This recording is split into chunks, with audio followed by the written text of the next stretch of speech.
Kerlip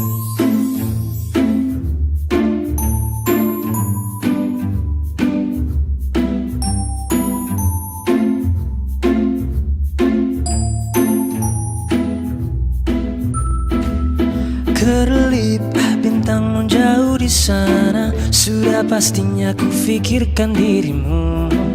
Deru angin bertiupan berlagu, ingin ku sampaikan rinduan di hati. Lagu cinta ini untuk kamu. Assalamualaikum, nama saya Muhammad Afandi bin Muhammad Berencana, nombor metrik 252234. Okey, saya akan membentangkan situasi konflik perniagaan di musim pandemik. Okey, bagi saya pengenalan. Menurut Gadam pada tahun 1990, konflik adalah ketegangan antara dua atau lebih entiti sosial yang tercetus dari perbezaan tidak balas sebenar dengan apa yang diharapkan. Okey, kalau menurut Kennedy dan Gavin pada tahun 1992 pula, perundingan adalah satu proses untuk penyelesaian konflik antara dua atau lebih pihak. Okey, bagi kedua-dua pendapat ni memberi maksud yang sama, iaitu perundingan adalah satu proses di antara dua pihak atau lebih berbincang untuk menyelesaikan satu masalah yang dihadapi. Okey, dalam mencari penyelesaian, kedua-dua pihak perlu memikirkan akan mendapat kebaikan daripada proses perundingan tersebut. Perunding perlu bersifat harmoni supaya proses perundingan berjaya. Okey, kemunculan COVID-19 membawa kesan yang hebat bagi PKS. Tempoh PKP disusuli PKPB membendung penularan pandemik, menyebabkan perberhentian sementara beberapa sektor perniagaan terutama kepada peniaga PKS ni.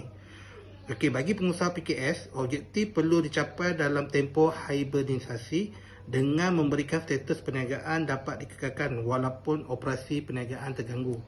Okey, konflik pendapat sentiasa berlaku dalam komunikasi di antara kedua pihak ini. Yang pertama, konflik boleh menimbulkan pelbagai tingkah laku dan meninggalkan pelbagai implikasi dan yang dahsyatlah dalam dahsyat dan mendalam. Okey, yang kedua, individu sanggup bunuh diri kerana tidak dapat menyelesaikan konflik dalam dirinya, seperti beban dengan hutang perniagaan, lepas tu mengalami kemurungan atau bankrupt akibat konflik yang berlaku tu. Dan yang terakhir, konflik terbesar bagi peniaga PKS adalah nak bayar hutang pembekal dan sewa premis. Okey, untuk melalui konflik yang berlaku akibat penularan COVID-19 ni, kerajaan telah menyediakan pakej, iaitu pakej prihatin PKS. Itu yang kedua, dia membantu usahawan mengekalkan pekerja dengan mendaftar perniagaan di SSM. Yang ketiga, mendaftar perniagaan serta pekerja untuk caruman KWSP dan Perkeso. Dan yang terakhir, sebagai satu rencana rundingan dalam meneruskan perniagaan di era pandemik ini. Sekian, terima kasih. Assalamualaikum.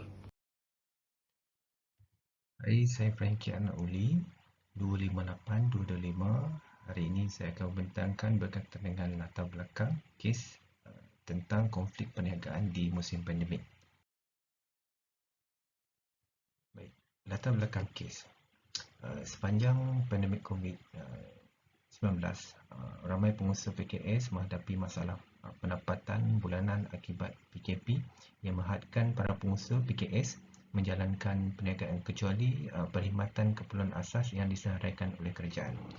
Namun, keadaan ini menjadi pulih apabila kerajaan bersetuju aktiviti ekonomi masih boleh dijalankan semasa Perintah Pergerakan Bersyarat PKPB tertakluk kepada pematuhan prosedur operasi standard SOP yang ketat. Antara empat isu-isu utama yang diketengahkan dalam latar belakang kes adalah yang pertama, mobilisasi kontrak yang dipersetujui sebelum PKP masih mengikat di antara para pengusaha PKS yang telah menandatangani kontrak. Contohnya, pembayaran gaji pekerja, pembayaran sewa premis kedai, mobilisasi untuk menghasilkan produk yang dijanjikan, penempahan tempat hotel, pembayaran hutang pinjaman dan pinjaman sewa beli kepada bank dan sebagainya. Yang kedua, saiz belian dan pelanggan juga kecil dan tidak sesuai bagi sistem penjualan secara kredit. Sekiranya tanpa bantuan kerajaan, industri ini mungkin tidak dapat bertahan lama, terutamanya dari segi masalah kewangan.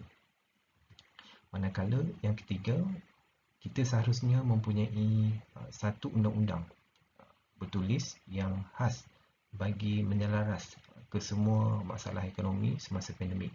Undang-undang di sebuah negara penting untuk dijadikan alat penting untuk mewujudkan keadaan agar orang sihat dan membantu dalam menjalankan perniagaan. Dan yang terakhir sekali adalah para usahawan, terutamanya usahawan tani, telah mengalami ketiadaan pendapatan harian akibat rantaian pengagihan yang terjejas disebabkan oleh penutupan operasi sektor sokongan, ketiadaan pekerja dan rezab tunai yang merosot. PKP malah turut memberi impak kepada aktiviti ekonomi lantaran penutupan premis peruncitan dan gangguan rantaian penghantaran produk dan seterusnya, memberi impak kepada para pengusaha industri kecil dan sederhana di negara ini. Baik, itu saja daripada saya. Sekian, terima kasih. Bismillahirrahmanirrahim. Saya Muhammad Firdaus akan bentangkan analisis kes assignment kami. Okey, pengenalan PKS banyak terjejas akibat pandemik COVID-19. Pihak perunding perlu atur strategi untuk menyantuni golongan-golongan ni. Antara strategi yang boleh dibuat adalah memendekkan jarak kuasa. Jarak kuasa ni adalah isu penting yang dimainkan pemimpin-pemimpin global. Malaysia ni antara negara yang mempunyai indeks jarak kuasa yang sangat tinggi. Untuk mengatasi hal ni, pihak perunding boleh mengamalkan konsep turun padang. Okey, seterusnya saluran komunikasi. Ringan yang terbaik adalah melalui saluran yang terbaik. Disebabkan PKS ni dekat wilayah persekutuan ni depa ada pertubuhan, pihak perunding boleh sajalah buat mesyuarat dengan pertubuhan ni. Okay, seterusnya mengenal pasti halangan-halangan dalam proses mendengar. Okey, untuk mendengar semua keluhan depa, pihak perunding perlulah mengatasi semua halangan dalam mendengar, iaitu menghukum, memberi penyelesaian dan mengetepikan menurut Hartman 1992. Seterusnya menyediakan solusi. Akhir sekali lah, kata putus haruslah dicari dalam sebuah perundingan. Challenge menggariskan 5 cara untuk mengakhiri perundingan. Tetapi cara yang terbaik adalah alternatif, memberikan alternatif. Misalnya golongan perunding kerajaan boleh bagi golongan PKS ni cara mereka keluar dari masalah mereka dengan memohon bantuan kerajaan ataupun menggunakan khidmat Food Panda untuk menyelesaikan masalah kekurangan pelanggan mereka sebab PKP. Okey, setakat tu saja. Terima kasih.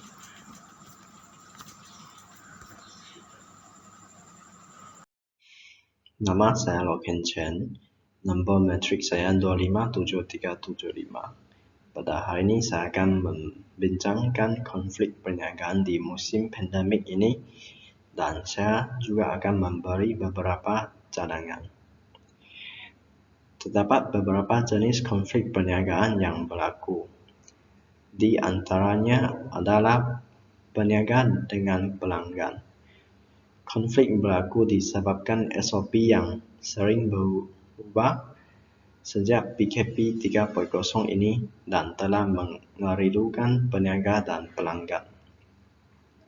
Konflik antara peniaga dan pelanggan disebabkan kesalahfaham terhadap mematuhi SOP ini. SOP yang sering berubah ini juga memberi tekanan kepada peniaga dan pelanggan yang akan disaman oleh pihak berkuasa disebabkan mereka tidak dapat mematuhi SOP pada arahan yang terbaru ini. Antaranya adalah beberapa cadangan untuk menyelesaikan konflik. Pertama, menangani masalah dengan cepat sebelum mencapai krisis. Kedua, menegaskan perasaan tanpa menyalahkan. Ketiga, penyelesaian brainstorming yang menampungkan kedua-dua pihak. Keempat, Mengompromikan untuk menampung orang lain. Kelima, komitmen untuk menyelesaikan masalah. Keenam, mengadakan mesyuarat para pihak yang terlibat dalam konflik. Ketujuh, kreativiti dalam penyelesaian masalah. Hai, Assalamualaikum dan salam sejahtera. Nama saya Muhammad Razif Rahman, nombor metrik saya 257405. Saya akan menerangkan tentang kesimpulan konflik perniagaan di musim pandemik. Alright. Untuk penerangan pertama, untuk konflik ataupun kesimpulan yang dibuat untuk konflik pandemik kali ini, ia boleh dirumuskan akibat konflik terkesannya perniagaan sektor PKS pada negara kita agak meruncing dan pasti akan berimpak yang negatif baik pada negara, ekonomi dan juga masyarakat. Yang kedua, kesan COVID-19 ini juga terhadap ekonomi akan menjadi lebih teruk apabila perintah kawalan PKP diperketatkan dan di mana perniagaan tidak dapat jalankan. Dan di sini kita dapat lihat bagaimana rakyat ataupun peniaga akan terkesan dan semestinya ekonomi akan jatuh merudum. Yang ketiga, walaupun kerajaan telah membantu sesetengah usahawan untuk mendapat bantuan dan juga potongan pembayaran daripada pihak bank, namun jika perkara ini berlanjutan, ia akan tetap memberi satu perkara yang negatif kepada ekonomi negara dan juga pendapatan negara. So for me, kesimpulan untuk konflik PKS waktu pandemik ini sangat-sangat meruncingkan dan saya berharap ataupun kita berharap supaya kesan pandemik ini tidak berpanjangan dan dapat memulihkan kembali ekonomi negara kita. Sekian, terima kasih. Assalamualaikum.